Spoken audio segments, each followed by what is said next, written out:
All right, hey, welcome back to Car Talks, where I ramble, rave, and word about my thoughts on training, life, and fitness.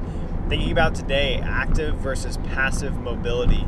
Running an Instagram Q&A today, and one of the questions, and I haven't even answered it yet, but I'll answer it later today with this answer, but in shorter form. Most people, the question was on what's your favorite hip mobility exercise, and it brought up a good thing, at least that I like to think about, is that most people do too much passive mobility work.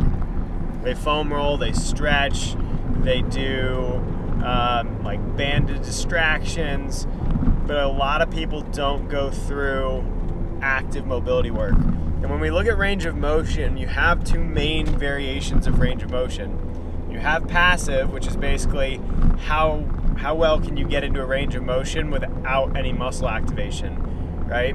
So if you go to like the physical therapist and they move a joint without you doing anything, they just tell you to relax and they move a joint through a range of motion, that's passive.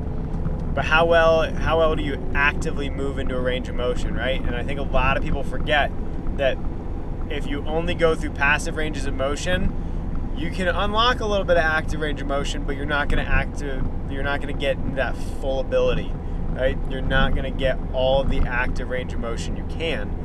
So when we look at mobility exercises, when we look at mobility drills, and some people would even classify them as stability drills, when we get into those situations, right, we need to understand that we need to be doing both active and passive work. Because if we're not doing the active work, we're not going to maximize our potential for mobility. So that means strengthening hip flexors instead of just stretching them.